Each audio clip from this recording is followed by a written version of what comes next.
नमस्कार दोस्तों, स्वागत है आप सभी का आप सबके नीलकंठेश्वर महादेव चैनल पर। तो दोस्तों, अभी तक आप लोगों ने जो श्रवण किया शिव महापुराण के विद्येश्वर संहिता के अध्याय 29 और 30 के पार्ट 1 का, आज हम उसके आगे की कथा का पाठ करेंगे और आप लोगों को भी पढ़कर सुनाएंगे। हे महादेव, हे दया निधान, आज जो कोई भी आपका इस शिव महापुराण सुन रहा है उसके परिवार पर अपनी माँ जगदम्बा के साथ कृपा जरूर बनाए रखना।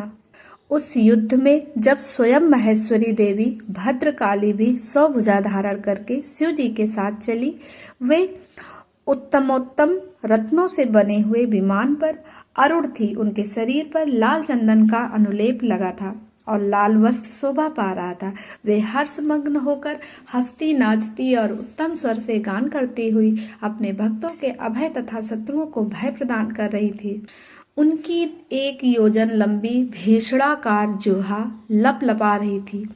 वे अपने हाथों में शंख चक्र गदा पग ढाल तलवार धनुष बाण 1 योजन विस्तार वाला गहरा गोलाकार खप्पर गगनचुंबी त्रिशूल 1 योजन लंबी शक्ति मददगर मुशल वज्र खड़ग तीखा फलक वैष्णव वास्त्र वरुण वास्त्र वाय वास्त्र नागपास नारायण पास गंधर्व वस्त्र ब्रह्म वस्त्र गरुड़ास्त्र पर्जनास्त्र पशुपातस्य जम्बपाशा, इस प्रकार के ऐसे बहुत ही सारे दिव्य वस्त्र धारण करके अस्त्र और अनन्य सैकड़ों दिव्यास्त्र धारण किए हुए थी। करोड़ों योगिनियों तथा डाकिनियों उनके साथ थी। फिर भूत प्रेत पिशाच कुष्मांड ब्रह्म राक्षस वेताल राक्षस यश और किन्नर आदि से घिरे हुए स्कंद ने पिता के पास आकर उन चंद्रशेखर को प्रणाम किया और उनकी आज्ञा से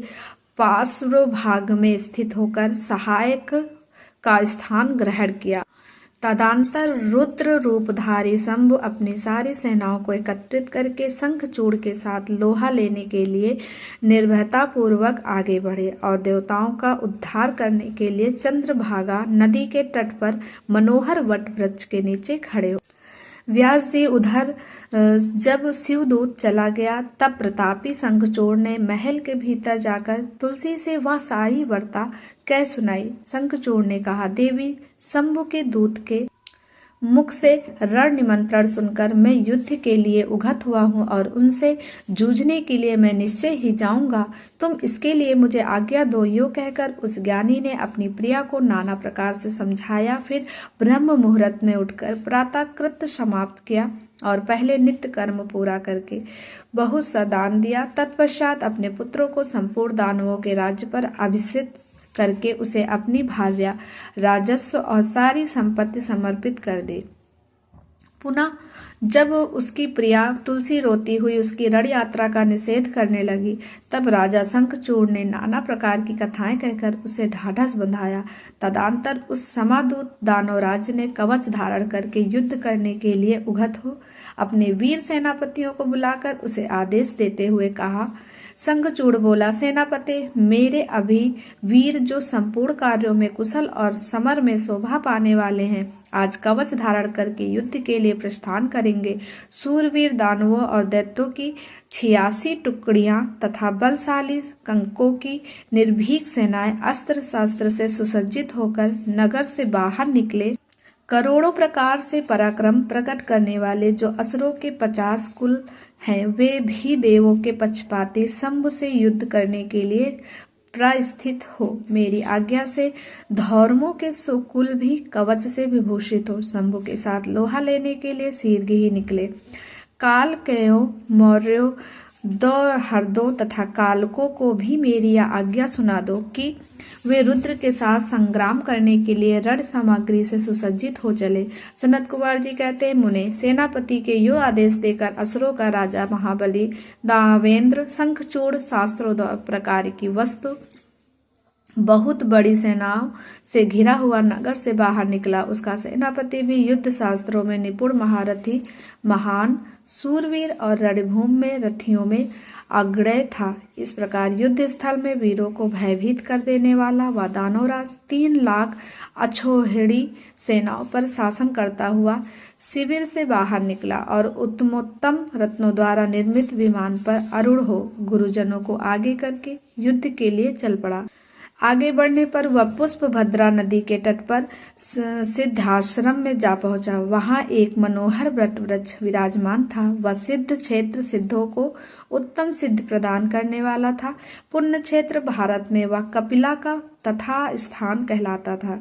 वह भूभाग पश्चिम समुद्र से पूर्व, मलय पर्वत से पश्चिम, श्रीशैल से उत्तर और गंधमादन से दक्षिण था। उसकी चौड़ाई 5 योजन और लंबाई 500 योजन थी। भारत के उस भाग में उत्तम पुण्य प्रदान करने वाली तथा शुद्ध स्फटिक के समान स्वच्छ जल से परिपूर्ण पुष्पभद्रा और सरस्वती नाम की 2 रमणीय नदियां बहती हैं। सदा सौभाग्य से संयुक्त रहने वाले लवण सागर की प्रिया भार्या पुष्पभद्रा सरस्वती के साथ हिमालय से निकली हैं और गोमंत पर्वत को बाएं करके पश्चिम समुद्र में जा मिली हैं। वहां पर पहुंचकर शंखचूड़ ने शिव जी की सेना को देखा।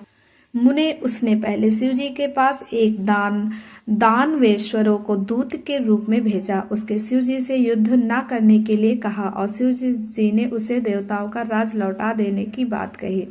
अंत में महेश्वर ने कहा, दूत, हम किसी का भी पक्ष नहीं लेते, क्योंकि हम तो कभी स्वतंत्र रहते ही नहीं है, सदा भक्तों के अधीन रहते हैं और उनकी इच्छा से उन्हीं का कार्य करते रहते हैं। देखो, पूर्व काल में ब्रह्मा की प्रार्थना से पहले प्रलय समुद्र में श्री हरि और दैत्य श्रेष्ठ मधुकैटभ का भी युद्ध हुआ था। पुनः भक्तों के हितकारी उन्हीं श्री विष्णु देवताओं के प्रार्थना करने पर प्रहाद के कारण हिरण्यकश्यप पुत्र का वध किया था। तुमने यह भी सुना होगा कि पहले जो मैंने त्रिपुरों के साथ युद्ध करके उन्हें भस्म कर डाला था, वह भी देवों की प्रार्थना पर ही हुआ था। पूर्व काल में सर्वेश्वरी जगजननी का जो शंभु आदि के साथ युद्ध हुआ था और जिसमें उन्होंने उन दैत्यों का वध कर डाला था, वह भी देवताओं के प्रार्थना पर ही है घटित हुआ था। वे ही सभी देवगण आज भी ब्राह्मण के शरणापन्न हुए थे। तब वे उन देवताओं और श्री हरि के साथ मेरी शरण में आए थे। दूत, इस प्रकार ब्रह्मा, विष्णु और देवगणों की प्रार्थना के वशीभूत हो देवों का आधीश्वर होने के कारण मैं भी युद्ध के लिए आया हूँ।